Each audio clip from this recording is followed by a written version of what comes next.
नमस्कार दोस्तों, आज के हमारे इस वीडियो में हम आपके लिए देवउठनी एकादशी की प्राचीन कथा लेकर आए हैं। एक समय की बात है, किसी नगर में एक राजा था। उसके राज्य में प्रजा बहुत सुखी थी। एकादशी के दिन उसके राज्य में कोई भी अन्न ग्रहण नहीं करता था और ना ही अन्न को बेचता था। सभी लोग फलाहार करते थे। एक बार भगवान श्री हरि ने राजा की परीक्षा लेनी चाहिए। तब भगवान श्री हरि एक सुंदर स्त्री का रूप धारण करके सड़क पर बैठ गए। जब राजा वहां से गुजरा तो उसने उस स्त्री को देखा। उसकी सुंदरता को देखकर राजा चकित रह गया।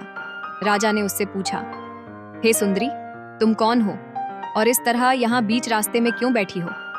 तब सुंदर स्त्री बने। भगवान बोले, मैं बेसहारा हूँ। इस दुनिया में मेरा कोई जानने वाला नहीं है। मैं किससे सहायता मांगूं? राजा पहले ही उसके रूप पर मोहित हो चुका था, तो उसने उस सुंदरी से कहा, तुम मेरे साथ मेरे महल में चलो और मेरी रानी बनकर रहो। यह सुनकर वह सुंदरी बोली, मैं तुम्हारी बात मान लूंगी, पर तुम्हें इस राज्य का अधिकार मुझे सौंपना होगा। राज्य पर मेरा पूर्ण अधिकार होगा। मैं जो भी बनाऊंगी तुम्हें खाना होगा।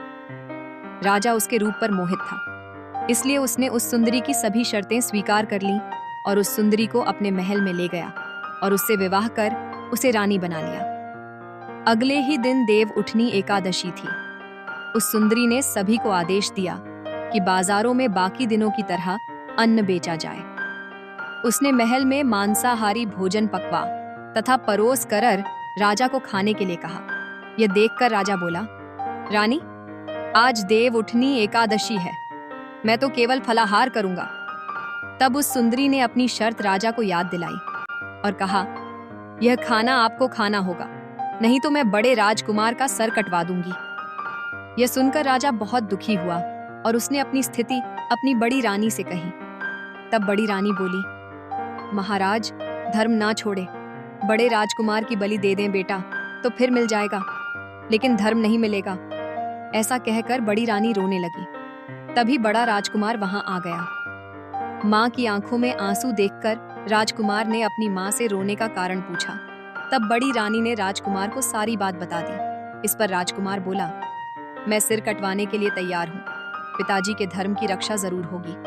राजा दुखी मन से राजकुमार का सिर देने के लिए तैयार हो गया। तब उस सुंदर स्त्री के रूप में भगवान विष्णु ने प्रकट होकर असली बात बताई और कहा, हे राजन, तुम इस कठिन परीक्षा में उत्तीर्ण हुए हो।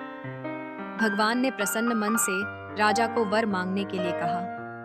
तब राजा बोला, हे प्रभु, हमारे पास आपका दिया सब कुछ है।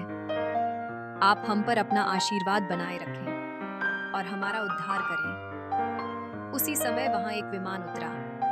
राजा ने बड़े राजकुमार को राज्य सौंप दिया और विमान में बैठकर परम धाम को चला गया। हे भगवान विष्णु, जैसे आपने राजा का उद्धार किया, उसी प्रकार इस कथा को सुनने वाले, पढ़ने वाले, हुंकारा भरने वाले सभी पर कृपा करना। जय श्री हरि विष्णु।